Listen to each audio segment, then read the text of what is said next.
দেখো, আমাদের তৃতীয় নম্বর ক্লাস হবে তেজস্ক্রিয়তা। তৃতীয় নম্বর ক্লাস হবে তেজস্ক্রিয়তা। তো তেজস্ক্রিয়তা এটা আবিষ্কার করেন কে? বিজ্ঞানী হেনরি বেকারেল।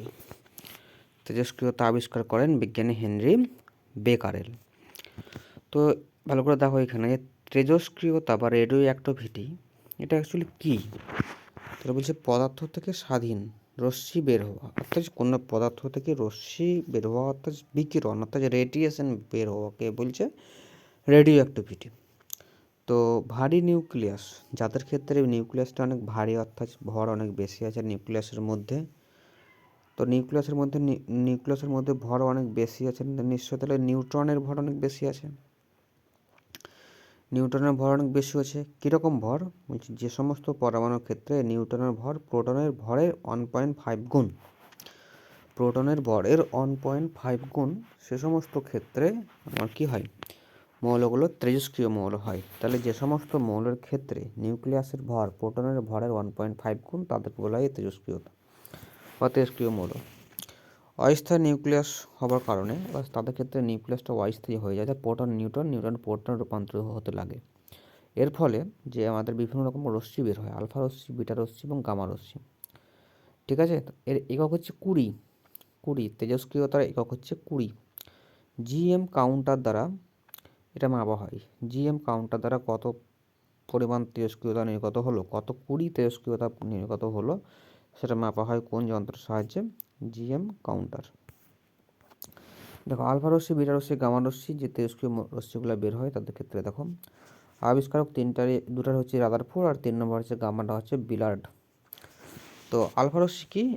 আলফা রশ্মি হচ্ছে এক প্রকারের হিলিয়ামের নিউক্লিয়াসের মতো। আলফা রশ্মি হচ্ছে এক প্রকারের হিলিয়ামের মতো।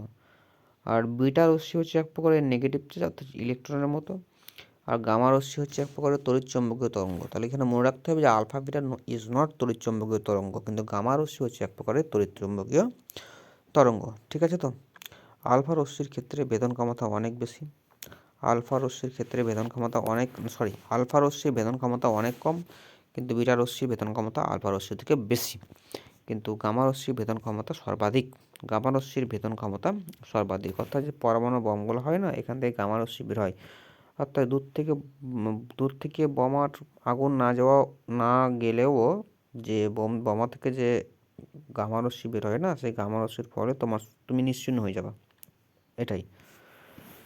তো আলফা রশ্মির বেগ সব থেকে কম, কিন্তু বিটা রশ্মির বেগ আলফা রশ্মির থেকে বেশি, কিন্তু গামা রশ্মির বেগ আলোর বেগের সমান। গামা রশ্মির বেগ আলোর বেগের সমান। তো বেগটা কীরকম? বলছে আলফা রশ্মির বেগ আলোর বেগের 1/10 আর বিটা রশ্মির বেগ আলোর বেগের 9/10। ঠিক আছে? আর ভরটা কীরকম? ভরটা এখানে বলতে হবে যে হাইড্রোজেন পরমাণুর 4 গুণ। আলফা রশ্মির ভর হাইড্রোজেন পরমাণু 4 গুণ, কিন্তু বিটা রশ্মির ভর হাইড্রোজেন পরমাণু 1/1837 গুণ। 1/1837 গুণ। ঠিক আছে? তো তো এই যে আলফা রশ্মি, বিটা রশ্মি, গামা রশ্মি, এদের কিছু প্রকৃতি নিয়ে আলোচনা করব। দেখো, আলফা রশ্মি, বিটা রশ্মি, গামা রশ্মি, এদের প্রকৃতি নিয়ে আলোচনা করলে, যদি একটি তেজস্ক্রিয় মৌলকে যদি একটা বাক্সের মধ্যে রাখা হয়, বাক্সের এক পাশ যেমন নেগেটিভ প্লেট, অর্থাৎ আর অপর পাশ পজিটিভ প্লেট, অর্থাৎ পজিটিভ মানে হচ্ছে অ্যানোড আর নেগেটিভ হচ্ছে ক্যাথোড হবে, আর পজিটিভ অ্যানোড আর নেগেটিভ ক্যাথোড। তো যদি আলফা রশ্মি থেকে বিভিন্ন রশ্মি নির্গত হয় ওই তেজস্ক্রিয় মৌল থেকে, তাহলে যেটা সোজা বেরিয়ে যাবে সেটা হচ্ছে গামা রশ্মি, আর যেটা আমার নেগেটিভ পাতের দিকে আসবে সেটা আলফা রশ্মি, আর যেটা পজিটিভ পাতের দিকে যাবে সেটা হচ্ছে বিটা রশ্মি। তো এখানে যেটা নেগেটিভ পাতের দিকে যাবে সেটা হচ্ছে আলফা রশ্মি। তো এখানে মনে রাখতে হবে যে আলফা রশ্মি নেগেটিভ পাতের দিকে গেলে নিশ্চয়ই আলফা রশ্মি পজিটিভ, তাহলে কিন্তু নেগেটিভ দিকে যাবে, কারণ তো পজিটিভ নেগেটিভে আকর্ষণ করবে। তো সেই পরিপ্রেক্ষিতে এখানে দেখো হিলিয়ামের মতো হাইড্রোজেন পরমাণু 4 গুণ, আলোর বেগের 1/10 গুণ, বাকি এটা পজিটিভ, অপর দিকে ওটা নেগেটিভ হবে। আর গামা রশ্মি কোনো দিকে আকর্ষণ বিকর্ষণ না হয় চলে গেছে, অর্থাৎ যেটা হচ্ছে একবারে উদাসীন। ঠিক আছে? মানে নিউট্রাল। এটা অ্যাকচুয়ালি কীরকম? নিউট্রাল। এটা অ্যাকচুয়ালি নিউট্রাল। তো আলফা রশ্মির সংকেত, বিটা রশ্মির সংকেত এটাই মনে রাখবা যে আলফা রশ্মির সংকেত হচ্ছে -2He4, আলফা রশ্মির 2He4 আর বিটা রশ্মির সংকেত হচ্ছে 1E0। বিটা রশ্মির 1E0 আর আলফা রশ্মি হচ্ছে 2He4, হিলিয়াম পরমাণুর মতো। তো দেখো এখানে এই জায়গাটা একটুকু বোঝার আছে, হ্যাঁ, এই জায়গাটা একটুকু এখানে না বুঝে আমরা যদি পরে যদি একটু বুঝি বেশি ভালো হবে পরে গিয়ে। দেখো রুল নাম্বার 1 থেকে পড়ো, যখন কোনো তেজস্ক্রিয় পদার্থ থেকে গামা রশ্মি নির্গত হয় তখন ওর পরমাণু ক্রমাঙ্ক ভর সংখ্যার মধ্যে কোনো পরিবর্তন হয় না। অর্থাৎ কোনো তেজস্ক্রিয় পদার্থ থেকে যখন কোনো গামা রশ্মি নির্গত হয় ওর মধ্যে কোনো দেখো পরমাণু ক্রমাঙ্ক অর্থাৎ জেরে কোনো পরিবর্তন হলো না, বা ভর সংখ্যা পারমাণবিক ভর এর কোনো পরিবর্তন হলো না। ঠিক আছে, গামা রশ্মিতে কোনো পরিবর্তন নাই। কিন্তু বিটা রশ্মি যখন নির্গত হবে, আলফা রশ্মি যখন নির্গত হবে তখন এর পরমাণু ক্রমাঙ্ক 2 কমে যাবে এবং তোমার ভর সংখ্যা 4 কমে যাবে। ইউরেনিয়ামে যদি আলফা বার করি তাহলে 92 ছিল 90 হয়ে যাবে, আর 235 ছিল 231 হয়ে যাবে। আর যদি গামা রশ্মি নির্গত হয় তাহলে কী হবে, জাস্ট পরমাণু ক্রমাঙ্ক 1 বাড়বে, ইউরেনিয়াম ক্ষেত্রে 92 235 তাহলে হবে 93 235। ঠিক আছে। আর 4 নম্বর ক্ষেত্রে কোনো তেজস্ক্রিয় পদার্থ আলফা বিটা গামা এর নিষ্কাশনের সময়ে অন্তিম রূপে সীসা পিবি 82 207 রূপ নিয়ে নেয় এবং স্থায়ী হয়ে যায়। অর্থাৎ একটা পরমাণু থেকে যদি একটা রেডিয়াম ইউরেনিয়াম 92 235 সেখান থেকে অনবরত আলফা বিটা গামা রশ্মি নির্গত হওয়ার পর প্রতিটি তেজস্ক্রিয় মৌলই যাদের নিউক্লিয়াসের ভর অর্থাৎ নিউট্রনের ভর প্রোটনের 1.5 গুণের বেশি, সে সমস্ত মৌলের ক্ষেত্রে একসময় আলফা বিটা গামা রশ্মি বেরোতে পিবি 82 207 এই রূপ নিয়ে নেবে। অর্থাৎ সমস্ত মৌলগুলোই সীসা রূপ নিয়ে নেয়, রাজবান স্থায়ী হয়ে যায় আর তেজস্ক্রিয় বিকিরণ নির্গত করে না। তো এখানে একটা কথা সমান হচ্ছে যে আইসোবার বানানোর জন্য আইসোবার কাকে বলা হয়, যাদের ভর সংখ্যা একই, ভর সমান। তাহলে আইসোবার বানানোর জন্য বিটা রশ্মি বের করা হয়, কিন্তু আইসোটোপ বানানোর জন্য একটি আলফা রশ্মি ও দুটি বিটা রশ্মি বার করা হয়।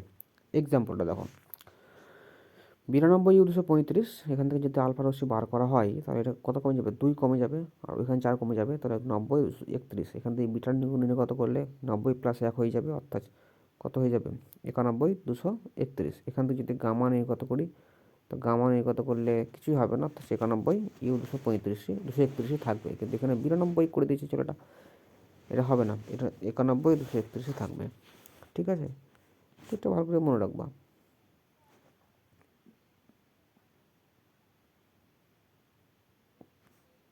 ঠিক আছে, এই জায়গাটা একটু গন্ডগোল আছে, এই জায়গাটা শুধু তোমার সাথে এই লাস্টের এই উদাহরণটা মনে রাখো। বাকি আইসোবার বানানোর জন্য বিটা রশ্মি, আইসোটোপ বানানোর জন্য গামা রশ্মি, আলফা রশ্মি, বিটা রশ্মি, শুধু এই ইনফরমেশন দুটো মনে রাখো, বাকি কিছু করতে হবে না। ঠিক আছে, তো 92 235 91 227 নির্গত হওয়া আলফা বিটা রশ্মির সংখ্যা নির্ণয় করো। প্রশ্ন দিচ্ছি, তা কীভাবে নির্ণয় করবা ভালো করে দেখো। যে 235 থেকে 227 কটা কমেছে, 8টা কমেছে, তাহলে 8টা কমছে মানে কটা, একটা যদি আলফা রশ্মি বের হয় তাহলে 4টা কমবে, কিন্তু এখন 2টো বের হচ্ছে, 8টা বের হচ্ছে মানে 2টো, তাহলে আলফা রশ্মি 4 হাঁস, 2 আলফা রশ্মি 8 হাঁস, তাহলে 92 4 কমেছে, কত যায়, 2 কম, তো 2 2টা, তো আলফা রশ্মি এখানে 2টার জন্য, কিন্তু এখানে দেখো 88 হচ্ছে, 92 থেকে 88 মানে 4টা কমেছে, 2টা আলফা রশ্মি কমলে এখানে 88 হবে। এখানে এবার কি হবে, এখানে 88 থেকে 91, 92 থেকে 88, হ্যাঁ, চারটা হলো। এবার 88 থেকে 91 ক্ষেত্রে কি হবে, 91 227 কি বলছে, 91 227 করার জন্য কি করতে দেখো, 91 থেকে 227 বৃদ্ধি কত, 3টে, তাহলে একটা বিটা রশ্মি পরমাণুর মধ্যে একটা বৃদ্ধি হয়, তো 3টে বিটা রশ্মি তিনটা বিটা রশ্মি নির্গত হবে নিশ্চয়ই, তবে 91 হবে, তাহলে 2টা আলফা 3টে বিটা। ঠিক আছে, তো এটাও সেম, এই অঙ্কটাও অ্যাকচুয়ালি সেম টাইপের, তো তিনটে বিটা। অর্ধ আয়ুষ্কাল, হাফ লাইফ পিরিয়ড, টি হাফ টি হাফ লাইফ পিরিয়ড হচ্ছে অর্ধকাল, হচ্ছে যে সময়ে কোনো তেজস্ক্রিয় পদার্থের মোট পরমাণু ঠিক অর্ধেক পরিমাণ ভেঙে যায়, তাকে এই পদার্থের অর্ধায়ু বা অর্ধায়স্কল বলা হয়। ঠিক আছে, অর্ধায়স্কল বলা হয়। অর্ধায়স্কলে জিনিসটা ভালো বুঝবা যে একটা পদার্থের 10 কেজি ছিল, টি হাফ, টি হাফ এবং কত হবে, তার অর্ধেক হতে যত টাইম লাগবে তো টি হাফ, তাহলে 5 কেজি, 5 কেজিতে যত টাইম লাগলো টি হাফ ধরলাম। এবার 5 কেজি থেকে আবার 5 কেজি কমবে, তাহলে 5 কেজির অর্ধেক কত হবে, হাফ, তাহলে টি হাফ। তাহলে এখানে তাহলে অ্যাকচুয়ালি কত হলো, তাহলে এখানে এখানে অ্যাকচুয়ালি হলো প্রথমে 1 ভাগ ছিল, পরে হাফ ভাগ হলো, পরে 1/4 ভাগ হয়ে গেল। প্রথমে 10 কেজি মানে 1 ভাগ, বা 5 কেজি মানে হাফ ভাগ, আর 2.5 কেজি মানে 10-এর কত ভাগ, 1/4 ভাগ। তাহলে কতটা কমছে, দেখো 1/2 তার টু দি পাওয়ার n, অর্থাৎ 1/2 টু দি পাওয়ার n। তাহলে এখানে 1/4 হয়ে যাচ্ছে 1/2 স্কোয়ার। দেখো কত অর্ধায়ুর পরে কত স্কোয়ার প্রথম নিজের প্রারম্ভিক ভরের 1/25 হয়ে যাবে, 25% হয়ে যাবে কত অর্ধায়ুর পরে। দেখো প্রথমে 100% ছিল, পরে 50% হলো, পরে 25% হলো, তো এইগুলো তো তাহলে 1 অর্ধায়ু, 2 অর্ধায়ু, তাহলে 2টি অর্ধায়ু কাল এটি গেল। নেক্সট কত অর্ধায়ুর পরে কোনো তেজস্ক্রিয় পদার্থ প্রারম্ভিক ভাগের 1/16 ভাগ হবে, তাহলে টি হাফে 1/2, তারপর টি হাফে আবার 1/4, তারপর টি হাফে আবার 1/8, তারপর টি হাফে আবার 1/16, তাহলে কটা, 4টি অর্ধায়ু বেরিয়ে গেল। ঠিক, রেডিয়ামের অর্ধায়ু 1600 বছর, কত বছর পর 12 গ্রাম রেডিয়াম ক্ষয় হয়ে 3 গ্রাম হয়ে যাবে। হ্যাঁ, বাস্তব সিম্পল কথা, 12 ছিল, প্রথম 6 হবে, তারপর 3 হবে, তাহলে কত, 2টি অর্ধায়ু। তাহলে একটা অর্ধায়ু যদি 1600 বছর হয়, আর 2টি অর্ধায়ু হলে 3200 বছর। ইজি তো। গড় আয়ু আর অর্ধায়ুর মধ্যে সম্পর্ক, তাহলে অর্ধায়ু কি বুঝলা, এবার গড় আয়ুটা বুঝো। টি অ্যাভারেজ হচ্ছে 1.44 ইন্টু টি হাফ, অর্থাৎ অর্ধায়ুটা কত হচ্ছে, আর ওর সঙ্গে 1.44 গুণ করলে গড় আয়ু পেয়ে যাবা। তাহলে হাফ লাইফ ফর্মুলা, অর্ধায়ুর সূত্র, T half equal to 0.693 by lambda. অর্ধায়ুর ফর্মুলা হচ্ছে 0.693 বাই ল্যামডা, এটা মনে রাখো 0.693 বাই ল্যামডা। এটা ln2 কেন করছে, কারণ ln2 এর ভ্যালু হচ্ছে 0.693। ঠিক আছে, নিউক্লিয়ার কেমিস্ট্রি, নিউক্লিয় সংযোজন আর নিউক্লিয় বিয়োজন পরীক্ষাতে খুব আসে। নিউক্লিয় ফিউশন আর নিউক্লিয় ফিশন, ফিশন মানে বিয়োজন আর ফিউশন মানে সংযোজন। ফিউশন, নিউক্লিয় ফিউশন বা আমি বাংলাতে বলছি, তোমরা ভাবে বুঝো। সবসময় মনে রাখবা নিউক্লিয় সংযোজন সব থেকে বেশি শক্তিশালী, কিন্তু নিউক্লিয় বিয়োজন ক্ষতিকারক। তাহলে শক্তিশালী যদি দিক থেকে দেখা যায় তাহলে নিউক্লিয় সংযোজন, কিন্তু ক্ষতিকারকের দিক থেকে দেখতে গেলে নিউক্লিয় বিয়োজন। তাহলে বিয়োজন মানে ভেঙে যাওয়া, একটা বড় নিউক্লিয়াস দুটো ভাগ হয়ে গেল বলছে বিয়োজন, আর একটা ছোট নিউক্লিয়াস অনেকগুলো ছোট নিউক্লিয়াস যুক্ত হয়ে বড় নিউক্লিয়াস গঠন করলো, তো সেটা নিউক্লিয় সংযোজন মিটে গেল। দেখো এবার নিউক্লিয় সংযোজনটা প্রথমে পড়ো। এতে দুটি ছোট নিউক্লিয়াস বিক্রিয়া করে একটি বড় নিউক্লিয়াস তৈরি করে। ওকে, নিউক্লিয়াস সংযোজন হওয়ার জন্য তাপমাত্রা সূর্যের কেন্দ্রের তাপমাত্রা থেকে 7 গুণ বেশি হওয়া প্রয়োজন। সূর্যের কেন্দ্রে যে তাপমাত্রা আছে, তা সেই তাপমাত্রার 7 গুণ তাপমাত্রা প্রয়োজন, মানে বিশাল ব্যাপার। মানে সূর্যের কেন্দ্রের তাপমাত্রা 6000 ডিগ্রি সেলসিয়াস, তোমার প্রয়োজন নিশ্চয়ই, তার 7 গুণ তাপমাত্রা মানে 42,000 ডিগ্রি সেলসিয়াস তাপমাত্রার প্রয়োজন। অর্থাৎ ওই তাপমাত্রায় কোনো বস্তু না গ্যাসীয়, না কঠিন, না তরল থাকবে কোন অবস্থায়, প্লাজমা অবস্থায়, যেটা পদার্থের চতুর্থ অবস্থা। তো এই সমস্ত বিক্রিয়াগুলো কোথায় হয়, সূর্যতে হবে, তারাতে হবে, আর একটা ক্ষেত্রে হাইড্রোজেন বমের মধ্যে বিক্রিয়া ঘটে। হাইড্রোজেন বমের ক্ষেত্রে কি, নিউক্লিয় সংযোজন। এবার এখানে প্রশ্ন হবে, হাইড্রোজেন বম আবিষ্কার করেছিলেন কে, এডওয়ার্ড টেলর। হাইড্রোজেন বম পরমাণু বমের থেকে 10,000 গুণ শক্তিশালী হয়। হাইড্রোজেন বম পরমাণু বমের থেকে 10,000 গুণ শক্তিশালী হয়, এটা মনে রাখবা। হাইড্রোজেন বম বিস্ফোরণ করানোর জন্য প্রথমে পরমাণু বমের বিস্ফোরণ করতে হয়। এর থেকে নির্গত হওয়া বিকিরণ শক্তি থেকে হাইড্রোজেন বমের সংযোজন প্রক্রিয়া শুরু হয়। তাহলে ভালো করে বুঝতে হবে যে আগে যে হাইড্রোজেন বম তৈরি করবে তার জন্য অনেক শক্তি প্রয়োজন। সে শক্তি পাবে কোথায়, সে শক্তি পাবে পরমাণু বম থেকে। পরমাণু বমকে ফাটিয়ে যে শক্তি পাবো, সেই শক্তি থেকে হাইড্রোজেন বম তৈরি করতে হবে। ঠিক আছে, আর বাকি এগুলো অতটা পরিমাণে দরকার নাই। নিউক্লিয় সংযোজনে বিক্রিয়াকে নিয়ন্ত্রণ করা যায় না। প্রথমে মনে রাখবা, নিউক্লিয় সংযোজনে বিক্রিয়াকে নিয়ন্ত্রণ করা যায় না। এবার এই দিকে আছে দেখো, নিউক্লিয় ফিশন ক্ষতিকারক। এটা বুঝলে যে বড় নিউক্লিয়াস একটা বড় নিউক্লিয়াস ভেঙে যায়, নিউক্লিয়াস বিয়োজনের পরে ক্ষতিকারক বিকিরণ নির্গত হতে থাকে, যেটি সংযোজন থেকে অনেক বেশি ক্ষতিকারক। হ্যাঁ, নিউক্লিয় বিয়োজনের পরে অনেক সে আলফা বিটা গামা রশ্মি করা বের হতে থাকে। ঠিক আছে, নিউক্লিয়ার ফিউশনে নিয়ন্ত্রিত করা যায়। হ্যাঁ, নিউক্লিয় ফিশন অর্থাৎ নিউক্লিয় বিয়োজন, এটাকে নিয়ন্ত্রণ করা যায়, কিন্তু নিউক্লিয় সংযোজন সূর্য, তারা, পরমাণু বোমা এদের মধ্যে নিয়ন্ত্রণ করা যায় না। পরমাণু বম আবিষ্কার রবার্ট ওপেনহাইমার। এই পরমাণু বম নিউক্লিয় পরমাণু বম পরমাণু ফেটে যায়, তাহলে পরমাণু বম আবিষ্কার করেছিলেন রবার্ট ওপেনহাইমার। এই পরমাণু বোমের কার্যনীতি হচ্ছে নিউক্লিয় ফিশন। পরমাণু বোমের কার্যনীতি হচ্ছে নিউক্লিয় fission. Fuel uranium, polonium, uranium. হ্যাঁ, ইউরেনিয়ামকে বলা হয় ইয়েলো কেক। ইউরেনিয়ামকে যে নামে ডাকা হয় সে নামটা হচ্ছে ইয়েলো কেক। ঠিক আছে। আচ্ছা, ইউরেনিয়াম, পোলোনিয়াম এই সমস্ত মৌল থেকে পরমাণু বম তৈরি করে তোমার ফুয়েল হিসাবে ব্যবহার করা হয়। ঠিক আছে। অ্যাটম বম দেখো, অ্যাটম বম, হ্যাঁ এটাও অ্যাকচুয়ালি ক্ষতিকারক কিন্তু শক্তিশালী নয়। অ্যাটম বম শক্তিশালী নয়, কিন্তু হাইড্রোজেন বম শক্তিশালী। অ্যাটম বম কী কী রশ্মি নির্গত করে? শক ওয়েভ, এক্স রশ্মি, গামা রশ্মি, এগুলো। এইগুলো পোস্ট পরীক্ষা প্রশ্ন হবে, দেখো এগুলা। ভারতের প্রথম পরমাণু বম পরীক্ষণ স্মাইলিং বুদ্ধ, 18 মে 1974। যে বমের নাম স্মাইলিং বুদ্ধ, যে বমের নাম। আর দ্বিতীয় পরীক্ষণ হচ্ছে শক্তি, আর 1998, 11-13 মে 1998।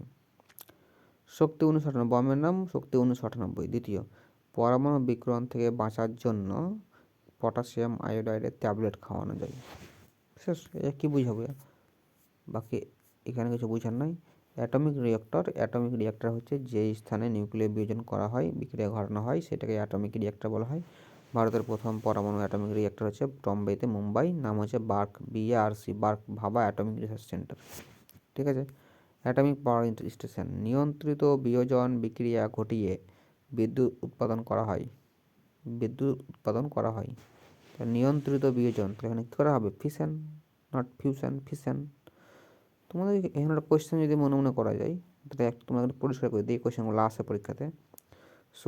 সূর্য, তারা আর হাইড্রোজেন বম নিউক্লিয় সংযোজন, কিন্তু নিউক্লিয় বিয়োজন হচ্ছে atom bomb, hydrogen bomb, atom bomb, পরমাণু বম, এগুলো সব হচ্ছে নিউক্লিয় বিয়োজন। আচ্ছা, দেখো কীভাবে এটা করা হয়। দেখো, প্রথমে একটা বড় একটা দেওয়ালের মধ্যে থাকবে, পাশাপাশি কন্ট্রোল লোড, ইউরেনিয়াম থেকে মিডলে ইউরেনিয়াম উৎপন্ন হবে, ওইদিকে জল যাবে, জলকে বাষ্পীভূত করা হবে শক্তিতে, বাষ্পটা সামনে এসে পাখা ঘুরবে, হাই স্পিড স্টিম, এই পাখা ঘুরে টারবাইন ঘুরবে, সেই টারবাইন ঘুরে কি উৎপন্ন হবে? ইলেকট্রিসিটি উৎপন্ন হবে। মানে তোমাকে ঘুরাতে হবে, সে জল দিয়ে বা বাষ্প দিয়ে। এবার বাষ্প করতে গেলে কী করতে হবে? তাপ লাগবে। সে তাপটা কী থেকে উৎপন্ন হবে? এই পরমাণু বম থেকে, ইউরেনিয়াম থেকে, ইয়েলো কেক। আর কি বলবো। আচ্ছা, কন্ট্রোল রোড, যে পাশে যে কন্ট্রোল রোড অর্থাৎ যাতে পরমাণু বোমটা যাতে অনিয়ন্ত্রিত না হয়ে যায়, পরমাণু রিয়াকশান যাতে অনিয়ন্ত্রিত না হয়ে যায়, ইউরেনিয়ামটা যাতে অনিয়ন্ত্রিত হয়ে যায়, মানে নিয়ন্ত্রণ করা গেল না তো সব তো ফেটে যাবে। তা নিয়ন্ত্রণ করার জন্য ক্যাডমিয়াম বা বোরনের রড ব্যবহার করা হয় রিয়াকশান কন্ট্রোল করার জন্য। কি ক্যাডমিয়াম বা বোরনের কাজ কি? এরা রেডিয়েশন অ্যাবজর্ব করে নেয়। এরা রেডিয়েশন কী করে? অ্যাবজর্ব করে। ওই যে আলফা বিটা শক রে, যে আলফা গামা শক রে যে মানে এই যে নিয়মিতভাবে নির্গত হচ্ছিল, এগুলোকে এই বোরন রোড বা ক্যাডমিয়াম রোড কী করে নেয়? শোষণ করে নেয়। জার্কোনিয়াম একটা মৌল, যেটা হচ্ছে রিয়াকশান শুরু করার জন্য ইউজ করা হয়, অনিবার্য রূপে পারমাণবিক বিদ্যুৎ কেন্দ্রে থাকে। রিয়াকশান শুরু করার জন্য জার্কোনিয়াম। সীমাবদ্ধতা, এটি নিউটনের মধ্যে গতি কম করে। গ্রাফাইটকে পাইলো বলা হয়। আর D2O মানে সীমাবদ্ধ, মানে জার্কোনিয়াম ব্যবহার করা হয় তোমার রিয়াকশান শুরু করার জন্য, কিন্তু গ্রাফাইট, D2O এরা কী করা হয়? এটা নিউটনের গতি কম করার জন্য। গ্রাফাইট অর্থাৎ পাইলো বলা হয়, আর D2Oকে সুইমিং পুল বলা হয়, হেভি ওটা। এগুলো নিউটনের গতি কমানোর জন্য, এটা মনে রাখবা। বোরন ক্যাডমিয়াম রিয়াকশান কন্ট্রোল করার জন্য। গ্রাফাইট D2O নিউটনের গতি কমানোর জন্য, জার্কোনিয়াম রিয়াকশান শুরু করার জন্য। অনুঘটক কি? এমন কিছু পদার্থ যা নিজে বিক্রিয়ায় অংশগ্রহণ করে না কিন্তু বিক্রিয়ার গতি বাড়াতে বা কমাতে সাহায্য করে। আবিষ্কারক বার্জেলিয়াস। কী দেখো করে সাহায্য করে, দেখো একটি এমন এমন পদার্থ যা নিজে বিক্রিয়ায় অংশগ্রহণ করে না কিন্তু বিক্রিয়ার গতি বাড়াতে বা কমাতে সাহায্য করে। বিয়েতে যেমন ঘটক নিজে বিয়ে করে না কিন্তু দুই পক্ষর বিয়েকে তাদের সাহায্য করে। লাস্টে নিজে অবিবাহিত থেকে যায় কিন্তু বাকিরা বিয়েটা করে দেয়। কোন বিজ্ঞানী? বার্জেলিয়াস। ক্যাটালাইজ হচ্ছে দু প্রকারের, পজিটিভ ক্যাটালাইজ আর নেগেটিভ ক্যাটালাইজ। পজিটিভ ক্যাটালাইজ হচ্ছে ধনাত্মক অনুঘটক, এটি বিক্রিয়ার গতি বাড়িয়ে দেয়। আর নেগেটিভ ক্যাটালাইজ এটা বিক্রিয়ার গতি কমানো দেয়। উদাহরণটা দেখো, magnesium dioxide. Positive catalyst magnesium dioxide, V2O5 vanadium pentoxide, Fe মানে আয়রন। আর নেগেটিভ ক্যাটালিস্ট হচ্ছে এটি বিক্রিয়ার গতি কমিয়ে দেয়, অ্যালকোহল, গ্লিসারল, ইথানল এগুলা। কিছু গুরুত্বপূর্ণ অনুঘটক। হেবার পদ্ধতি দ্বারা অ্যামোনিয়া কিছু গুরুত্বপূর্ণ অনুঘটক আছে ক্যাটালাইজ, যেমন হচ্ছে হেবার পদ্ধতি দ্বারা অ্যামোনিয়া প্রস্তুতিতে লৌহচূর্ণ, অসল পদ্ধতি দ্বারা নাইট্রিক অ্যাসিড প্রস্তুতিতে প্ল্যাটিনাম চূর্ণ, যোগাযোগ পদ্ধতি দ্বারা সালফিউরিক অ্যাসিড প্রস্তুতিতে প্ল্যাটিনাম চূর্ণ, বনস্পতি তেল থেকে কৃত্রিম ঘি নিকেল, এটা পরীক্ষা আসে।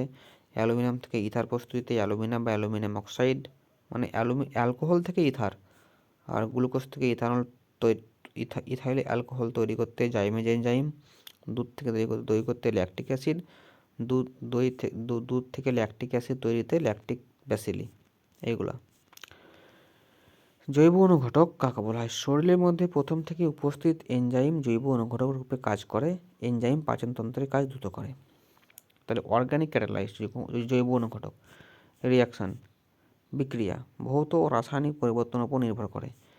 বিপরীত বিক্রিয়া আর অপরিবর্তনীয় বিক্রিয়া। রিভার্সিবল রিয়াকশান আর ইরিভার্সিবল রিয়াকশান। ইরিভার্সিবল রিয়াকশান মানে দুই দিকে বিক্রিয়া সম্ভব। যে সমস্ত বিক্রিয়া দুই দিকে হয় তাকে বলছে রিভার্সিবল বিক্রিয়া, যে সমস্ত বিক্রিয়া বলে একদিকে হয় বলছে ইরিভার্সিবল বিক্রিয়া। যেমন জল থেকে বরফ থেকে জল হবে, একে বলছে রিভার্সিবল রিয়াকশান। কিন্তু ইরিভার্সিবল রিয়াকশান হচ্ছে দুধ থেকে দই। Reverse is not possible. দইকে এবার দুধ করা যাবে? করা যাবে না। ঠিক আছে তো? এরকম পরিবর্তনকে ভৌত পরিবর্তনও বলা হয়, অর্থাৎ রিভার্সিবল পরিবর্তন ফিজিক্যাল চেঞ্জ, কিন্তু ইরিভার্সিবল কেমিক্যাল চেঞ্জ। ঠিক আছে? বিক্রিয়া প্রধানত আরও দুভাগে ভাগ করা যায়। এক হচ্ছে এক্সোথার্মাল রিয়াকশান, অপরটা হচ্ছে এন্ডোথার্মাল রিয়াকশান। এক্সোথার্মাল রিয়াকশান হচ্ছে যারা তাপ উৎপন্ন হয়, আর এন্ডোথার্মাল রিয়াকশান যারা তাপ শোষণ হয়। ঠিক আছে? যেমন যে এক্সোথার্মাল রিয়াকশান উদাহরণ দিলে CH4+O2, উষ্ণতা CO2H2O, আর তাপগ্রাহী বিক্রিয়া আছে N2O2 আর উষ্ণতা 2NO, N2O2 প্লাস উষ্ণতা কত হবে? 2NO। তাপমোচী বিক্রিয়া CH4+O2 এর উষ্ণতা CO2 2H2O। ঠিক আছে? বিক্রিয়া দেখো, বিক্রিয়া আরও দু ভাগে ভাগ করা যাবে, ডিসপ্লেসমেন্ট রিয়াকশান আর ডবল ডিসপ্লেসমেন্ট রিয়াকশান। রিয়াকশানের স্থানের উপর, যেমন দেখো এই বিক্রিয়াটা যদি তোমরা ভালো করে দেখো, ZnCaSO4, তাহলে SO4টা চলে গিয়ে জেরেনের সঙ্গে যুক্ত হয়েছে, CA পড়ে আছে, তাহলে প্রতিস্থাপন হয়ে গেল। প্রতিস্থাপন Fe plus CaSO4, Fe CaSO4 হয়ে গেল আর CA পড়ে থাকলো, অর্থাৎ প্রতিস্থাপন হয়ে গেল। ঠিক আছে তো? আর double displacement reaction AgCl NaNO3, তাহলে AgNO3 আর NaCl ডবল ডিসপ্লেসমেন্ট। দেখো NO3টা Ag এর সঙ্গে যুক্ত হলো আর Clটা N এর সঙ্গে যুক্ত হলো। ঠিক আছে? এবার হচ্ছে গ্যাসের ধর্ম, এটা ডবল ডিসপ্লেসমেন্ট আর একটা সিঙ্গেল ডিসপ্লেসমেন্ট। এবার হচ্ছে গ্যাসের ধর্ম। কঠিন নির্দিষ্ট আকার ও নির্দিষ্ট আয়তন আছে। তরলের অনির্দিষ্ট আকার কিন্তু নির্দিষ্ট আয়তন আছে, কিন্তু গ্যাস নির্দিষ্ট আকার আয়তন কিছু নেই। এরকম ছোটো থেকে আমার পড়ে এসছো। সলিডের শেপ আছে, ভলিউম আছে, লিকুইডের শেপ আছে নাই কিন্তু ভলিউম আছে, গ্যাসের শেপ নাই, ভলিউম নাই। দেখো গ্যাসের প্রকারভেদ, পরমাণু ক্রমাঙ্কের উপর নির্ভর করে গ্যাসের প্রকারভেদ। মনো অ্যাটমিক গ্যাস এমন গ্যাস যাদের কেবলমাত্র একটি পরমাণু আছে, যেমন hydrogen, neon, helium, neon, argon. Diatomic gas oxygen, nitrogen, hydrogen, CO, Cl2। CO ওখানে হলো স্যার C একটা O একটা। ট্রাই অ্যাটমিক এমন গ্যাস যাতে তিনটি পরমাণু আছে, CO2, O3, SO2, NO2। পলি অ্যাটমিক কিন্তু অনেক আছে, যেমন CH4, NH3, এগুলো পলি অ্যাটমিক অনেক। এবার দেখো গ্যাস দু প্রকার, বাস্তব গ্যাস, একটা হচ্ছে আইডিয়াল গ্যাস বা আদর্শ গ্যাস। যে সব গ্যাস যে কোনো চাপ ও তাপমাত্রায় বয়েল ও চার্লসের সূত্র অর্থাৎ PV equal to n two মেনে চলে না, তাদের বাস্তব গ্যাস বলা হয়। মানে পিভি ইকুয়াল টু এনআরটি সূত্র মেনে চলে না। প্রকৃতির সকল গ্যাসই হলো বাস্তব গ্যাস, 19 ছিল এগুলো। আর যে সমস্ত গ্যাস সকল চাপ ও তাপমাত্রায় আদর্শ গ্যাস সমীকরণ পিভি ইকুয়াল টু এনআরটি মেনে চলে, তবে আদর্শ গ্যাস। অনেক কম চাপ আর উচ্চ তাপের গ্যাস আদর্শ গ্যাসের মতো আচরণ করে। অনেক কম চাপ আর উচ্চ তাপের গ্যাস আদর্শ গ্যাসের মতো আচরণ করে। তো কোন ক্ষেত্রে আদর্শ গ্যাস হয়? কম চাপ আর উচ্চ তাপ। এবার আইডিয়াল গ্যাস ইকুয়েশন দেখো, ideal gas equation PV equal to NRT. চার্লসের সূত্র, বয়েলের সূত্র, কিছু গ্যাসের কিছু সূত্র আছে। চার্লস বয়েল, গেলুসক আর অ্যাভোগাড্রো। চার্লস বয়েল, গেলুসক আর অ্যাভোগাড্রো। তো ট্রিক তো মনে রাখা পারবে কিনা জানি না, but PV equal to NRT, PV equal to এনআরটিটা মনে রাখো। তাহলে ভি বাই টি এটা চার্লসের সূত্র, আর বয়েলের সূত্র মিক্সিং রূপ। তাহলে পিভি ইকুয়াল টু এনআরটি, তাহলে ভি বাই টি তাহলে এনআর বাই পি হবে। এবার যদি চাপটা যদি স্থির করে দেয় তাহলে পুরাটাই এনআর বাই পিটা স্থির হয়ে যাবে। এটাই হচ্ছে এক প্রকার চার্লসের সূত্র। অর্থাৎ ভি বাই টি কনস্ট্যান্ট হয়ে যাবে, অর্থাৎ ভি বাড়লে টি বাড়বে। ঠিক আছে তো? আর বয়েলের সূত্র বলছে PV equal to NRT, PV equal to nRT. এবার এখানে কী হয়, পিভি কখন কনস্ট্যান্ট, যেমন টি কনস্ট্যান্ট, পিভি কখন কনস্ট্যান্ট, টি কনস্ট্যান্ট। তাই চার সূত্র কী হবে, পিভি গেলে কনস্ট্যান্ট, তাহলে পি প্রপোর্শনাল 1/v। চাপ বাড়লে আয়তন কমবে, এটাই নিয়ম। আর গেলুসক সূত্র পিভি গেল এনআরটি, তাহলে পি বাই টি। তাহলে আয়তন যদি স্থির করে দাও, আয়তন যদি লাভ মনে রাখবা, তাহলে পিভি হলো এনআর বাই ভি। তাহলে ভি যদি কনস্ট্যান্ট হয় তাহলে পি বাই টিটা কনস্ট্যান্ট হয়ে যাবে। অর্থাৎ পি এর সঙ্গে টি এর সম্পর্ক, এটা গেলুসকের সূত্র। যদি চাপ বাড়ে তাহলে তাপমাত্রা বাড়বে, বাস্তবতা। আর অ্যাভোগাড্রো সূত্র হচ্ছে ভি প্রপোর্শনাল এন। যে কোনো নির্দিষ্ট আয়তনে মোলের সংখ্যা নির্দিষ্ট হয়।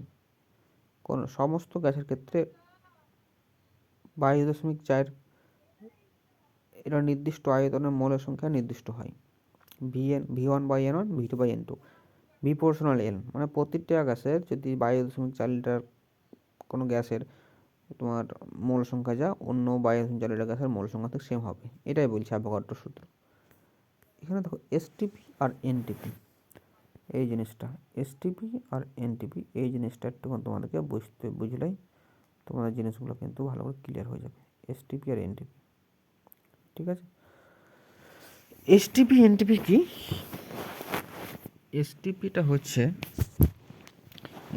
হচ্ছে স্ট্যান্ডার্ড টেম্পারেচার অ্যান্ড প্রেশার। এসটিপিতে উষ্ণতা থাকে সবসময়তে 0°C, কিন্তু এনটিপিতে উষ্ণতা যেটা থাকে সেটা নর্মাল টেম্পারেচার অ্যান্ড প্রেশার, সেটা হচ্ছে 20°C। এর জন্য এটার নাম স্ট্যান্ডার্ড, মানে 0°C হিসাবে ধরা হয়। আর এনটিপির স্ট্যান্ডার্ড মানে হচ্ছে 20°C ধরা হয়।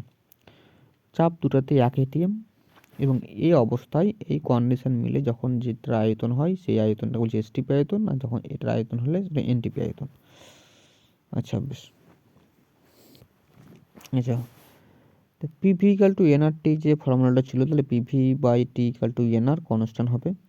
তাহলে আমরা যদি বিভিন্ন সিস্টেম করি তাহলে পি1 ভি1 বাই টি1 আর পি2 ভি2 বাই টি2। ঠিক আছে। কোয়েশ্চেন সলভ করার সময় তাপমাত্রাকে কেলভিনে রাখা হবে। হ্যাঁ, এই জায়গাটা মনে রাখো যে পিভি ইকুয়াল টু এনআরটি যখন আমরা কোয়েশ্চেন সলভ করবো তখন আমরা কোনটা কিসে করবো। পি2 করবো নিউটন পার মিটার স্কোয়ার, ভি2 করবো মিটার কিউব, এন2 করবো মোলে, আর আর2 তো একটা কনস্ট্যান্ট, আর এর ভ্যালু আছে, আর টি2 করবো কেলভিনে। আর এর ভ্যালু কত, 8.31 জুল পার মোল কেলভিন। ঠিক আছে, বসিয়ে দেবো। আচ্ছা এখানে দেখো ব্যাপন, গ্যাসের এক জায়গা থেকে অন্য জায়গায় যাওয়া। গ্যাসে দেখো এইগুলো P one V one by টি1, পি2 V two by টি2, এগুলো তোমরা 19 পড়ে আলছো, কী করে করতে হবে বাকি তোমরা ভালো করে জানো। তো আরেকবার দেখো এই সূত্রটা কাজে লাগাবো। P one V one by PV by T equal to NR যদি হয়, তা দুটো গ্যাসের ক্ষেত্রে যদি দুটো আলাদা পাত্রের গ্যাসের ক্ষেত্রে P one V one by T one equal to P two V two by T two formula খেলবে, এটাই জিনিস। এবার কোনো একটা কনস্ট্যান্ট হলে টি1কে কনস্ট্যান্ট হলে পি1 ভি1 আর পি2 ভি2 ফর্মুলা আসবে, এটাই নিয়ম। ঠিক আছে। ব্যাপনটা দেখো, গ্যাসের এক জায়গা থেকে অন্য জায়গায় যাওয়া, শেষ। সেন্ট মাখিয়ে গেলে ব্যাপন প্রক্রিয়ার মাধ্যমে চারিদিকে ছড়িয়ে পড়ে, ঠিক আছে। তো এটা ব্যাপন।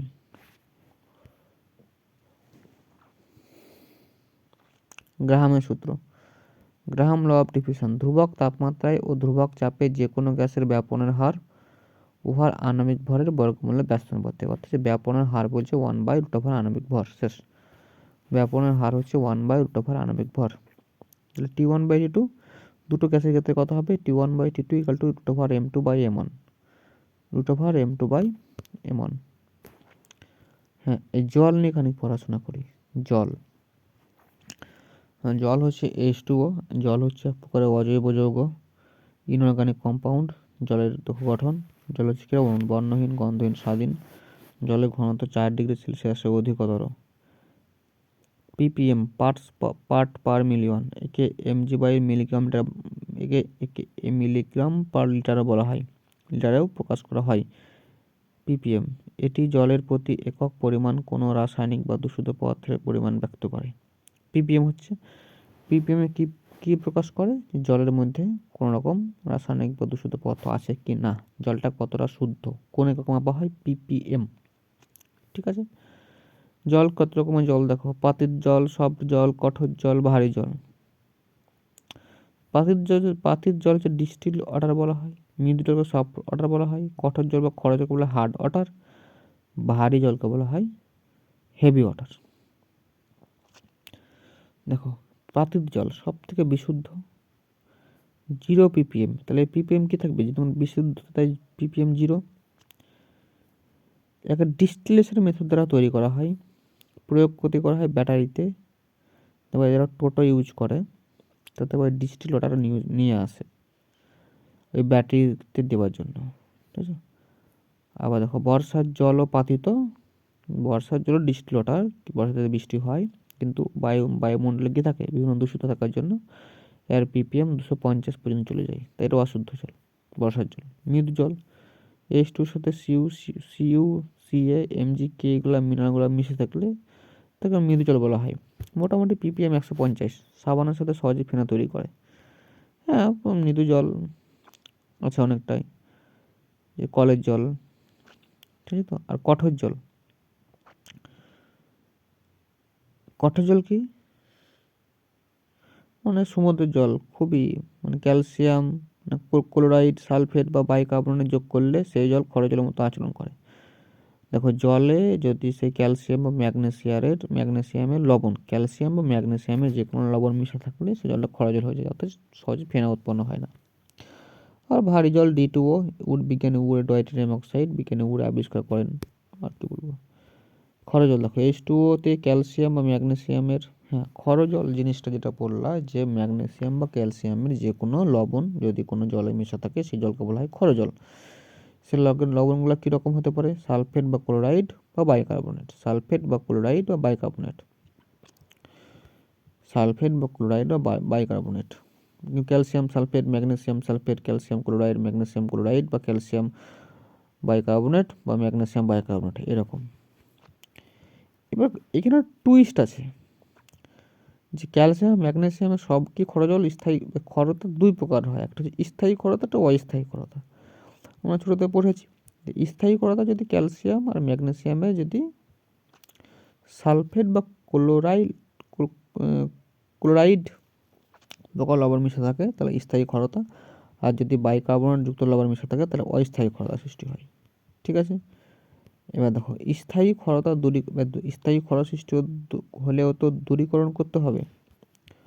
তো স্থায়ী খরতা দূরীকরণের জন্য পারমুটেড পদ্ধতি বা জিওলাইটের প্রয়োগ করা হয়, জিওলাইটের সংকেতটা দেখিলেও, বা ক্যালকন পদ্ধতি করা হয়। আর অস্থায়ী খরতা দূর করার জন্য ক্লার্ক পদ্ধতি বা চুন মেশানিয়ে বা ফুটিয়ে।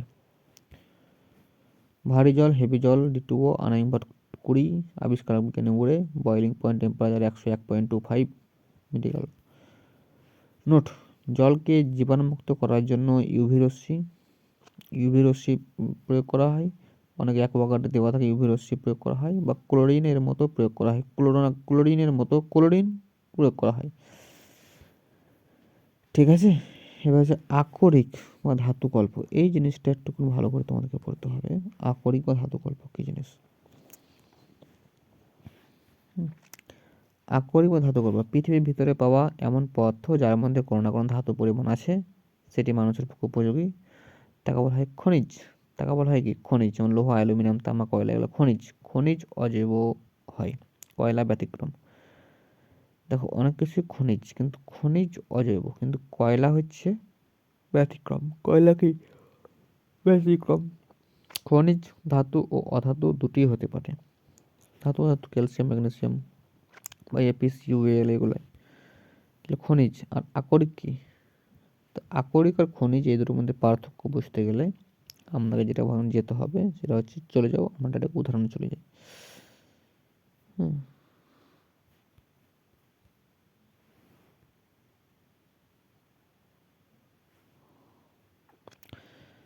পাহাড় পর্বতের মিডল থেকে যেটা বার করা হয় সেটাকে বলা হয় খনিজ।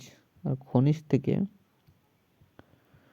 খনিজ বার করা হয়, ওটাকে ধুয়ে টুয়ে নিষ্কাশন করে যেটা পাবো সেটাকে বলছে আকরিক।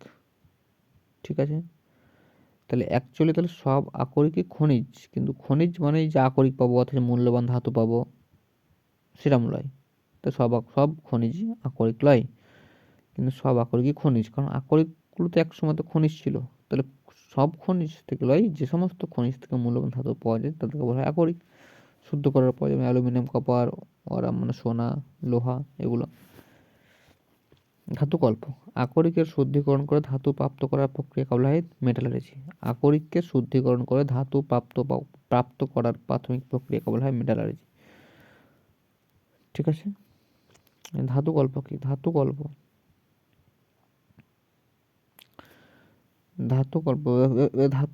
লয় মেটালার্জি ধাতুকল্প বলেছে, কিন্তু মেটালার্জি ধাতু নিষ্কাশন। কিভাবে নিষ্কাশন করা হয়? দেখো প্রথমে আকরিকের সান্দ্রতা খনিজ ছিল, খনিজ থেকে আকরিকটা নিষ্কাশন করে আকরিক পেয়েছে, আকরিক থেকে কিভাবে আমরা ধাতু বার করব তার প্রসেস। দেখো চৌম্বকীয় প্রক্রিয়া, ফেনাভাসন প্রক্রিয়া, তারপরে অভিকর্ষীয় প্রক্রিয়া, প্রথমে এই প্রক্রিয়াগুলো ইউজ করবে। তারপরে রোস্টিং, ক্যালসিনেশন প্রক্রিয়া স্টেপ 2-তে। তারপরে রিডাক্টিং এজেন্ট বা বিয়োজন, মানে রিডাক্টিং মানে কি, তোমার বিজারণ। তারপর হচ্ছে ধাতু পরিশোধন করবে, রিফাইনিং অফ মেটাল। তো এইগুলাই। ঠিক আছে, বাকিগুলো এখানে পড়ে দিলে হয়ে যাবে। রোস্টিং আর ক্যালসিনেশন এর পার্থক্য আছে। রোস্টিং আর ক্যালসিনেশন কি? রোস্টিং আর ক্যালসিনেশন যে ঘন আকরিককে বায়ুর উপস্থিত উত্তপ্ত করা, আর ক্যালসিনেশন হচ্ছে ঘন আকরিককে বায়ুর অনুপস্থিত উত্তপ্ত করা। একটা উপস্থিত উত্তপ্ত করা, একটা অনুপস্থিত উত্তপ্ত করা, বাকি এইগুলো আর কিছু সেরকম নয়।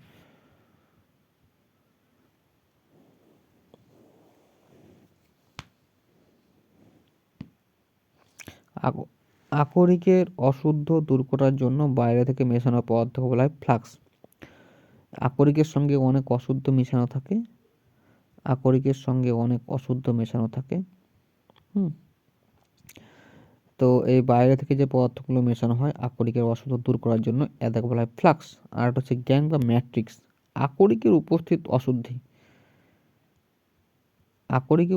যে অশুদ্ধি করে বলছে ম্যাট্রিক্স, আর এই ম্যাট্রিক্সকে দূর করার জন্য বাইরে থেকে পদার্থ যোগ করা হয়, সেটাকে বলছে ফ্লাক্স। ঠিক আছে তো,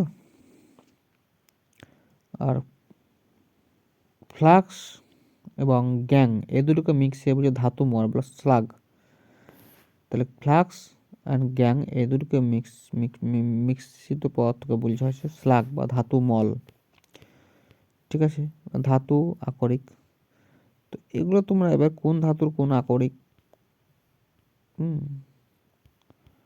আকরিক সেগুলো ভালো করে এখানে এগুলো দেখে নিও, আমি কি বলবো এগুলো।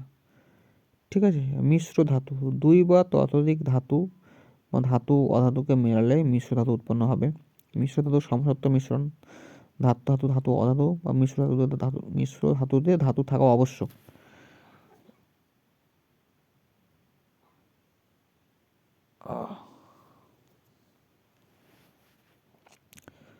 তো ধাতু কীরকম হবে? ধাতু ধাতু অধাতু বা মিশ্র ধাতুতে ধাতু থাকা আবশ্যক। ধাতু তো থাকতে হবে, নাহলে কী করে হবে মিশ্র ধাতু। এটাই ধাতু মিশ্র ধাতু কী করে হবে, অ্যালয় ধাতুর সঙ্গে ধাতু হতে পারে, ধাতুর সঙ্গে অধাতু হতে পারে। তো কীরকম এগুলো খানিক এগুলো এই কান মেটাল কী কী দিয়ে তৈরি, ঝাল কী কী দিয়ে তৈরি, স্টিল কী কী দিয়ে তৈরি, রোল গোল্ড কী কী দিয়ে তৈরি, রোল রোল গোল্ড এগুলো নকল সোনার মতো দেখতে হয়। ঝাল এটি সীসা ও টিনের সংধাতু, যা ধাতব কাজের টুকরোগুলির মধ্যে স্থায়ী বন্টন তৈরি করতে ব্যবহার করা হয়। আর মুদ্রা ধাতু এটা মুদ্রা ধাতুর কাজে ব্যবহার করা হয়। মুদ্রণ ধাতু টাইপ রাইটারের কী সাথে কাজে লাগানো হয়। আর একটা হচ্ছে জার্মান সিলভার, এতে সিলভার থাকে না, কেবল নামেই জার্মান সিলভার। গান মেটাল বন্দুক তৈরিতে ব্যবহার করা হয়। তো এগুলা এবার হচ্ছে আমাদের জারণ বিজারণ, অক্সিডেশন আর রিডাকশান। অক্সিডেশন আর রিডাকশান প্রথমে মনে রাখো, অক্সিডেশন আর রিডাকশান এখানে এতগুলো জিনিস কিছু দরকার নাই, শুধু মনে রাখবা যে অক্সিজেন যুক্ত হওয়া। অক্সিডেশন মানে অ্যাকচুয়ালি হচ্ছে জারণ। জারণ মানে কি, জারণ মানে তোমরা তিনটা জিনিস মনে রাখবা। জারণ মানে হচ্ছে ইলেকট্রন বর্জন, জাস্ট ইলেকট্রন বর্জন, বাকি সব যোগ। ইলেকট্রন বর্জন, জারণ মানে যোগ, তার উল্টা ভেবে লিখবা, তাহলে বর্জন। তাহলে জারণ হচ্ছে ইলেকট্রন বর্জন, তাহলে ইলেকট্রন বর্জন করছে না, বাকি সব যোগ করছে, মানে অক্সিজেন যোগ হওয়া, হাইড্রোজেন বের হওয়া, এগুলো হচ্ছে কি অ্যাকচুয়ালি জারণ। তাহলে দেখো Zn তাহলে Zn এর সঙ্গে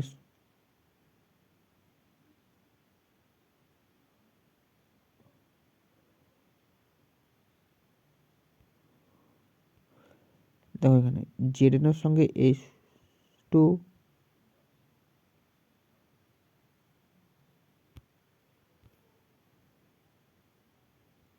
Zn এর সঙ্গে H2SO4 বিক্রিয়া করে কি উৎপন্ন হয়েছে, Zn।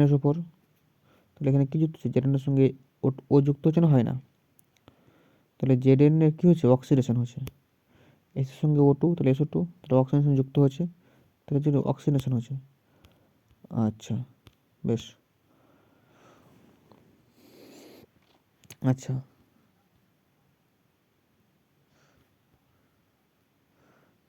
অক্সিডেশন নাম্বার বৃদ্ধি পাওয়া, অ্যাকচুয়ালি অক্সিডেশন নাম্বার এত জানতে হবে না। তাহলে অক্সিজেন যোগ হওয়া মানে কি, জারণ। ইলেকট্রন বার হওয়া মানে কি, জারণ। ঠিক আছে তো, তাহলে পজিটিভ হচ্ছে যেমন জারণ অ্যাকচুয়ালি। দেখো পজিটিভ হচ্ছে মানে কি, অ্যাকচুয়ালি জারণ হচ্ছে। আচ্ছা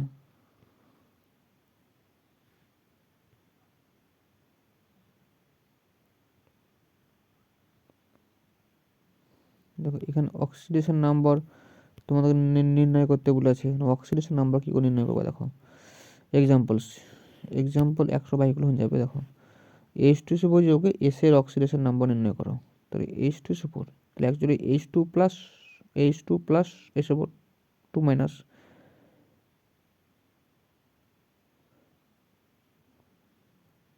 তারপরে H2SO4 যৌগতে কি কোনো রকম আবেশ বা পজিটিভ নেগেটিভ হয়ে আছে না, নিস্তড়িত, তাই এটা 0, মানে ব্যালেন্স হয়ে আছে। কিন্তু SO4 2 মাইনাস আর H2তে 1 প্লাস, তাই এখানে 1 প্লাস দুটো H2 আছে, তাহলে যে মাইনাস প্লাস 1 ইন্টু 2 প্লাস এসে জানিয়ে না কত, আর অক্সিজেনে কত 4, -2 আছে অক্সিজেনের মাথায়, তাহলে কি 4 ইন্টু -2, এরকম এস ইকাল টু কত হলো, মানে ওইদিকে 0, পুরোপুরি H2SO4টা 0, তাই S -6 ইকাল টু 0, তাহলে S ইকাল টু +6।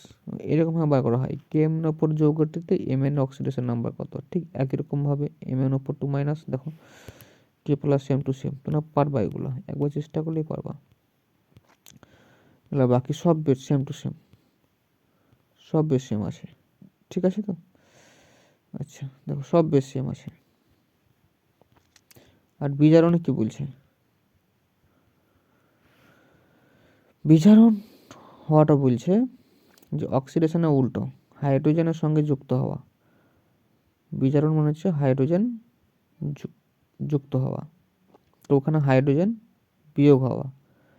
জারণে হাইড্রোজেন বিয়োগ হওয়া হয়েছিল, কিন্তু এখানে হাইড্রোজেন যোগ হওয়া। অক্সিজেনকে বের করা, জারণে অক্সিজেন যোগ হওয়া। এখানে নেগেটিভ হওয়া মানে ইলেকট্রন গ্রহণ করা, বর্জন করা। বাকি তোমরা বুঝতে পারবা, যেখানে দেখো NaCl2 যদি যোগ হয়ে কী হবে, Na plus Cl minus NaCl তৈরি হবে, কিন্তু Cl কত হবে 0 ছিল, -1 0, তাহলে ইলেকট্রন যোগ হলো, তাই এটা অক্সিডেশন এজেন্ট অফ NaCl। তাহলে এখানে কী হচ্ছে একটু অক্সিডেশন হয়েছে, তাহলে এখানে তাহলে কী হয়েছে, এখানে রিডাকশান হচ্ছে, তাহলে সিএল এর কী হচ্ছে রিডাকশান হচ্ছে, আর এন এর কী হচ্ছে এখানে অক্সিডেশন হচ্ছে। এন এর হচ্ছে অক্সিডেশন আর ওটা হচ্ছে রিডাকশান। তাই আমরা সিএলকে বলবো অক্সিডেশন এজেন্ট, সিএলকে বলবো অক্সিডেশন এজেন্ট অফ এনএ, আর এনএকে বলবো রিডাকশান এজেন্ট অফ সিএল। কারণ একটা না থাকলে অপরটা হতো না, এটাই তোমাদের বুঝতে হবে। H2O2 + 2 H2O, এটা তোমাদের বুঝতে হবে। এবার হচ্ছে এখানে জৈব রসায়ন। এমন যৌগ যার মধ্যে কার্বন পরমাণু উপস্থিত থাকে তাকে জৈব যৌগ বলা হয়, কিন্তু কার্বনের সঙ্গে যদি হাইড্রোজেন থাকে তাহলে জৈব।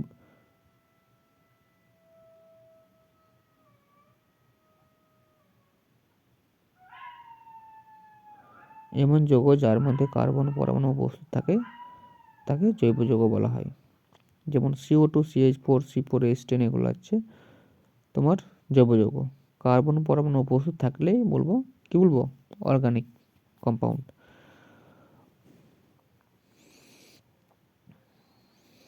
দেখো, বিজ্ঞানী বার্জেলিয়াস 1815 সালে একটা তত্ত্ব দিয়ে হলো।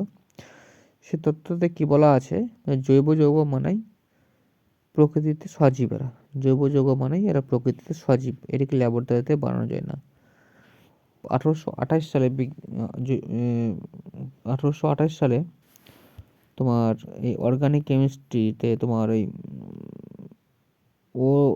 ওলার অ্যামোনিয়াম সায়ানেট কে গরম করে ইউরিয়া, ওলার মানে ওর শীর্ষ, বার্জেলিয়াসের শীর্ষ ওলার, তিনি অ্যামোনিয়াম সায়ানেটকে গরম করে ইউরিয়া তৈরি করেছিলেন। তাহলে এটা তো হলো ইউরিয়া। তো ইউরিয়া তাহলে কী হবে, ইউরিয়া ফর্মুলা কী হবে, CH4NO2N2O। তো এখানে তোমার যে মানে একটা এতে ল্যাবরেটরিতে প্রস্তুত করা হলো, তাহলে এটা নিয়ে ওর ততটাকে বার্জেলিয়াস ততটাকে ভুল করে দিয়েছিল। তাই ল্যাবরেটরিতে এখানে নোট হচ্ছে, ল্যাবরেটরিতে তৈরি হওয়া প্রথম কার্বনিক জৈব যৌগ হলো ইউরিয়া। এটা অ্যালোট্রোপ কী জিনিস, অ্যালোট্রোপ একই মৌলের দুই বা তত দুইয়ের অধিক রূপকে অ্যালোট্রোপ বলা হয়। গ্রাফাইট, হীরা দুটি কার্বন রূপ, তাই একে অপরের কী বলবো, অ্যালোট্রোপ। দেখো হীরাটা কি sp3 সংকরাইজ, আর গ্রাফাইট sp2 সংকরাইজ। তড়িতের কুপরিবাহী, তড়িতের সুপরিবাহী, কঠিন, ব্রাইটাল। ক্লাস্কার দুটোই ক্লাস্কার অবশ্য, ঠিক আছে। আর আইসোমেরিজম বলবে যে দুটির গঠন সেম। দেখো, দুটির যৌগ যার সূত্র সমান, দুটি যৌগ সূত্র সমান কিন্তু একটু গঠন আলাদা, আইসোমেরিজম বলবে। আর হাইড্রোকার্বন, মানে এখানে দেখো বিউটেনের সংকেত দেখো, এখানে দেখো C4H10, আর এখানে আইসোবিউটেনের সংকেত দেখো C4H10। কারণ দুটোতে দেখো কিন্তু এটা গঠন আলাদা, গঠনের জন্য তার নাম আলাদা হয়ে গেছে, একটা বিউটেন একটা আইসোবিউটেন, ঠিক আছে। আচ্ছা, হাইড্রোকার্বন, এখানে তোমরা দেখো হাইড্রোকার্বন হচ্ছে হাইড্রোজেন আর কার্বন মিলে হাইড্রোকার্বন। এই হাইড্রোকার্বনগুলো ম্যাক্সিমাম জ্বালানি হয়, হাইড্রোকার্বনগুলো ম্যাক্সিমাম কি হয়, জ্বালানি হয়। তো হাইড্রোকার্বন প্রথমত দু প্রকারের হবে, একটা সম্পৃক্ত ও অসম্পৃক্ত। সম্পৃক্ত মানে অ্যালকেন, যেগুলো বলবো অ্যালকেন CnH2n+2, আর অ্যালকিন আর অ্যালকাইনগুলোকে বলবো অসম্পৃক্ত হাইড্রোকার্বন। অ্যালকেনগুলো তোমার ডবল বন্ড আর অ্যালকাইনগুলো ট্রিপল বন্ড। কারণ আমি তোমাদের আগের দিন বলেছিলাম ডবল বন্ড ট্রিপল বন্ড সবসময় কীরকম অসম্পৃক্ত, ঠিক আছে। আর বাকি এগুলা আপাতত না দেখলেও হবে, সমস্যা নাই। কিছু কিছু কিছু কিছু কিছু তোমার মানে আছে ইনফরমেশান, যেমন মিথেন একটা বিষাক্ত যৌগ, CH4 মিথাইল অ্যালকোহল, অর্থাৎ CH3OH মিথাইল অ্যালকোহল, এটা বিষাক্ত মদ, methyl alcohol. Methyl isocyanate, Bhopal gas দুর্ঘটনা হয়েছিল 1984 সালের 3 ডিসেম্বর। ইথেন হচ্ছে এক প্রকারই ফ্লেমেবল, অর্থাৎ জ্বলনশীল, সহজেই জ্বলে যায়। প্রোপেন আর বিউটেন, এলপিজিতে দুটিই ভরা হয়, আর বিউটেনে ভরা হয় সিগারেট লাইটার। বিউটেনটা থাকে এলপিজিতে দুটাই, প্রোপেন বিউটেন দুটাই, হ্যাঁ, প্রোপেন বিউটেন, প্রোপেনটা মেশানো হয় যাতে বুঝতে পারে। ইথাইল মার্কআপ 10 ওটা তো গ্যাস হিসাবে করা যায়। তার প্রোপেন আর বিউটেন এলপিজিতে দুটোতেই ভরা হয়, আর সিকার টাইটারে ভরা হয় বিউটেন। এলপিজিতে ভরা প্রোপেন আর বিউটেন আর আইসোবিউটেন গন্ধহীন হয়। এই গন্ধযুক্ত করার জন্য এর মধ্যে ইথেনো ইথেনে ইথেনেথিওল C2H5SH মেশানো হয়, যাতে গ্যাস মানে ইথাইল মার্কআপ 10, যাতে গ্যাস লিক করলে বোঝা যায়। অথচ ইথানেথিওল অর্থাৎ Ca2H5SH, ইথানেথিওলের সংকেত কি? C2H4OH, chemical name ethyl markup 10। এটা বললাম না, ইথাইল মার্কআপ 10। C2H5 কে ইথাইল বলছে আর SH কে মার্কআপ 10 বলছে। মিথেন স্যাঁতসেঁতে জায়গা, জীবজন্তু চোবানো, কয়লা খাদান, গোবর ইত্যাদিতে এই গ্যাস পাওয়া যায়। প্রাকৃতিক গ্যাস বা মার্স গ্যাসও বলা হয় একে। ন্যাচারাল গ্যাসকে কম্প্রেস করে সিএনজিতে বানানো হয়। ন্যাচারাল গ্যাসকে কম্প্রেস করে সিএনজি বানানো হয়। ন্যাচারাল গ্যাসকে CNG compress natural gas, natural গ্যাসকে কম্প্রেস করে সিএনজি গ্যাস বানানো হয়। Alkyl group, alkyl group, alkyl group, alkyl group অর্থাৎ আমরা অ্যালকেন পড়লাম, অ্যালকিন পড়লাম, অ্যালকাইন পড়লাম, আর হচ্ছে অ্যালকাইল। অ্যালকাইলে কাইল গ্রুপের সমাতে CnH2n+1। দেখো CH3 মিথেন অ্যালকেন, তাহলে CH3 হচ্ছে alkyl, CH3 C2H5 ethyl group. তাহলে ফাংশনাল গ্রুপ, দেখো কিছু কিছু ফাংশনাল গ্রুপ আছে যেটা তোমাদেরকে বুঝতে হবে। যে অ্যালকোহলের ফাংশনাল গ্রুপ OH, যে সমস্ত যৌগের লাস্টে তোমার OH থাকবে তাদেরকে আমরা কি বলবো? অ্যালকোহল। আর যে সমস্ত যৌগের ক্ষেত্রে হ্যালোজেন থাকবে তার হ্যালোজেন গ্রুপ। আর অ্যালডিহাইড গ্রুপ হচ্ছে CHO, অ্যালডিহাইড গ্রুপ হচ্ছে CHO। কার্বক্সিল গ্রুপ হচ্ছে COOH, যেমন আমরা COOH থাকলে কী বলবো? Carboxylic acid. ইথার, যদি কোনো যৌগে ও শুধু ওটা থাকে। আর কিটোন CO। অ্যালকেন, অ্যালকাইন তোমরা তো ভালো করে পড়েছিল। অ্যালকাইলের সংকেত তোমরা পড়ে নিলে। ইউপ্যাক নেম কোন সংস্থা করে? বলছে international union of pure and applied chemistry. হ্যাঁ, ইউপ্যাক হচ্ছে এক প্রকারের কোনো জৈব যৌগের নামকরণের পদ্ধতি। তবে দরকার নাই, তবু একবার যদি থাকে, ঠিক আছে তো। দেখো CHO উদাহরণ যদি বলা হয় যে অ্যালডিহাইডটা কোনটা পেয়েছিলাম আমরা? CHO। এক্সাম্পল CH3CHO, তাহলে এটা তাহলে মিথাইল অ্যালডিহাইড, এটা হলো মিথাইল অ্যালডিহাইড ইউপ্যাক নেম। কিন্তু এটাকে ইউপ্যাক নেম কি? CHO অ্যালডিহাইড, তাহলে ইউপ্যাক নেম হবে মিথেন প্লাস অ্যাল, তাহলে মিথানঅ্যাল। কারণ CHO থাকলে অ্যাল বলবো। Carboxylic acid, formic acid IUPAC name HCOOH। CH3COOH ethanoic acid, কারণ দুটো আছে, দেখো দুটো আছে না? নাই, CH3COOH দুটো C আছে, তাহলে যে মিথিত দুটো থাকলে ইথ হবে, ঠিক আছে। অ্যালকেনের সংকেত অ্যালকোহল, হ্যালোজেন, অ্যালডিহাইড, এগুলো তোমরা নিশ্চয়ই পড়লে, এগুলো তোমরা অটোমেটিক বুঝে নেবে। আমাকে আর এগুলো বুঝানোর দরকার অতটা পরিমাণেও হবে না, ঠিক আছে।